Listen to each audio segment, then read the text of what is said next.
कुछ जवाने जो अभी भी धारदार हैं, उन्हें राख लगाकर जबरन खींचा जा रहा है।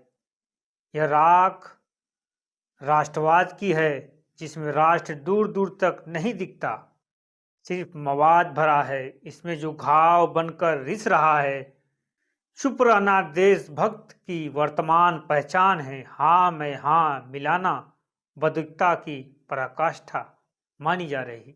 अखबारों के संपादकीय पृष्ठ गवाह हैं कि अब सरकार ही राष्ट्र है। आदित्य रहबर की कविता। इस बार यूपी विधानसभा के उपचुनाव में जो हुआ वो कभी ना हुआ होगा। मैं ऐसा क्यों कह रहा हूँ, आगे सब कुछ आपको विजुअल के माध्यम से दिखाऊंगा। कैसे लोकतंत्र के महापर्व को पुलिसिया तंत्र में बदल दिया गया, यह सब इसी यूपी में देखने को मिला, जहां कानून व्यवस्था की खूब दुहाई दी जाती है। कोई सोच नहीं सकता था कि यूपी में कभी अपराधी माफिया काबू में आएंगे, लेकिन योगी जी ने कानून का राज स्थापित किया है। प्रधानमंत्री जी, क्या आप इस वीडियो में दिख रहे लोगों को पहचान सकते हैं? नहीं पहचान पा रहे हैं तो मैं आपको फ्लैशबैक में लेकर चलता हूं। भाइयों बहनों, ये जो आग लगा रहे हैं, टीवी पे उनके जो दृश्य आ रहे हैं, ये आग लगाने वाले कौन है वो उनके कपड़ों से ही पता चल जाता है। ये वीडियो यूपी के उपचुनाव का है, जो अभी हाल फिलहाल में हुआ है। मुजफ्फरनगर के मीरापुर विधानसभा में आपको लोकतंत्र का सच दिखेगा और पुलिसिया तंत्र भी दिखेगा। साहब कैसे सरकारी पिस्टल से वोटरों के सामने लहरा रहे हैं। इस साहब का रौद्र रूप देखकर छतों पर खड़ी महिलाएं अपने घरों में भाग रही हैं। उसी समय दो महिलाएं अपनी वोट की ताकत को समझ रही थी, वोट देना चाहती थी ताकि अपनी वोट के ताकत से अपने जनप्रतिनिधि को चुन सके। इनके हाथों में एक पेपर दिख रहा है, शायद वो वोटर पर्ची हो सकता है या चुनाव आयोग के प्रमाण पत्र भी हो सकते हैं, बीएलओ द्वारा दिया जाता है। लेकिन जैसे ही महिला आगे बढ़ती हैं, साहब के मुख से आवाज सुनकर ठहर जाती है। सुना आपने साहब को? महिला बोल रही है, आपको गोली चलाने की आदेश नहीं है। इस महिला की बातों से हमें लगता है यह महिला को अपने हक और अधिकार की जानकारी है, थोड़ी कानून की भी जानकारी है, तभी तो यह महिला कह रही है, वह भी सरकारी पिस्टल ताने साहब के सामने नजरों से नजरें मिलाते हुए, कि आप गोली नहीं चला सकते हैं। जहां अच्छे अच्छे लोगों की जुबान म्यूट हो जाती है। ये किसने आदेश दिया होगा कि आप वोटरों के सामने अपनी पिस्टल को लहराते हुए कानून का बल दिखाकर लोगों को डराया और धमकाया जाए?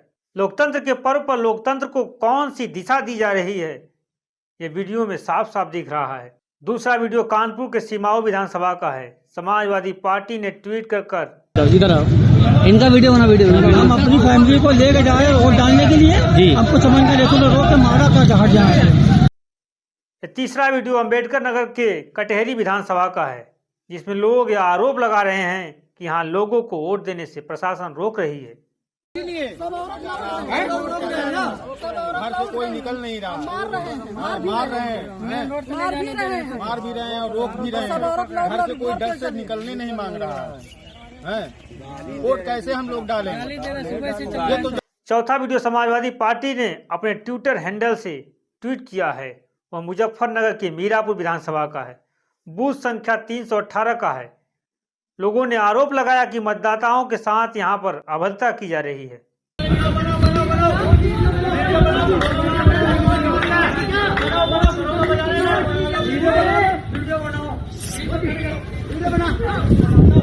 सारी औरतों को इन्होंने पीट दी गांव की। देखो देखो क्या हो रहा गांव में। बनाओ वीडियो बनाओ इनकी।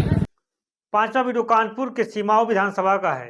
मतदान के दौरान समाजवादी पार्टी ने अपने ट्विटर हैंडल से ट्वीट करके यह आरोप लगाया है कि वार्ड संख्या 15 में भाजपा के विधायक राहुल सोनकर पार्टी का साफा लेकर कैसे प्रचार कर रहे हैं, लोकतंत्र का कैसे मजाक उड़ाया जा रहा है।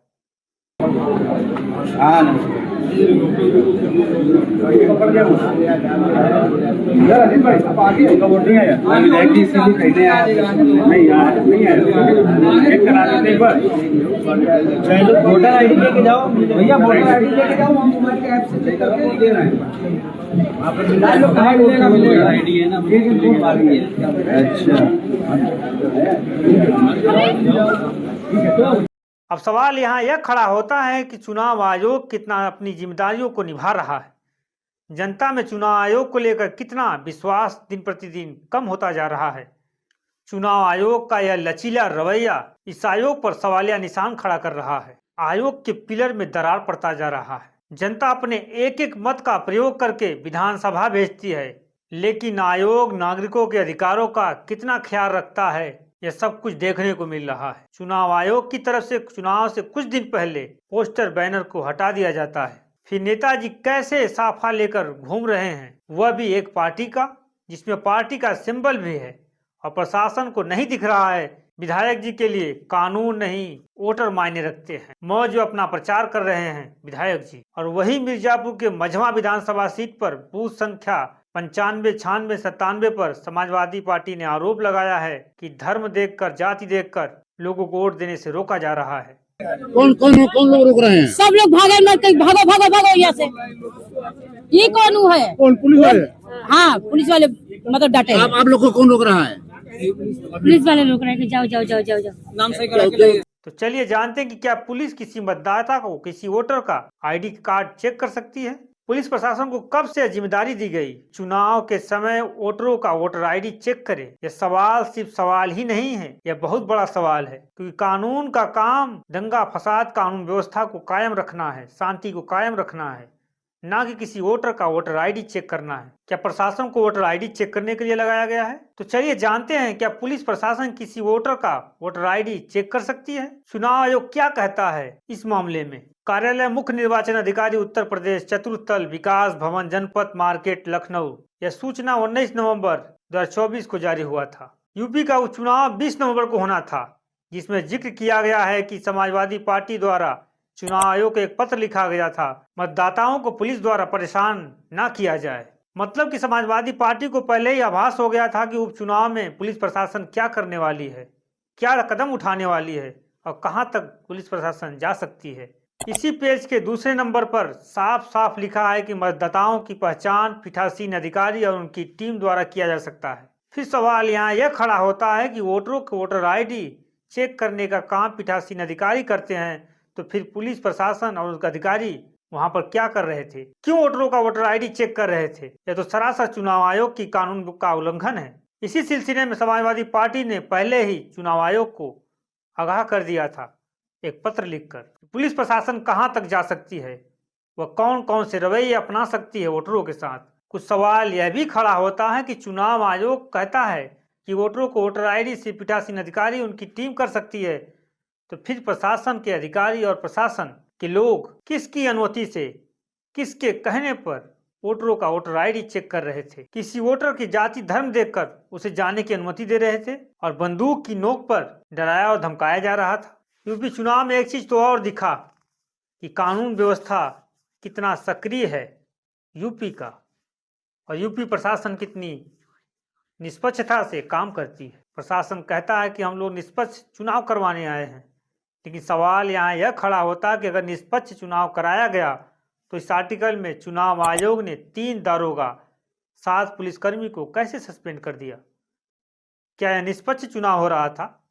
अगर निष्पक्ष चुनाव हो रहा था तो 3 दारोगा और 7 सिपाही को क्यों चुनाव आयोग ने सस्पेंड किया? कौन सी गलती इन्होंने की थी? गलतियां सब कुछ विजुअल के माध्यम से दिख रही है।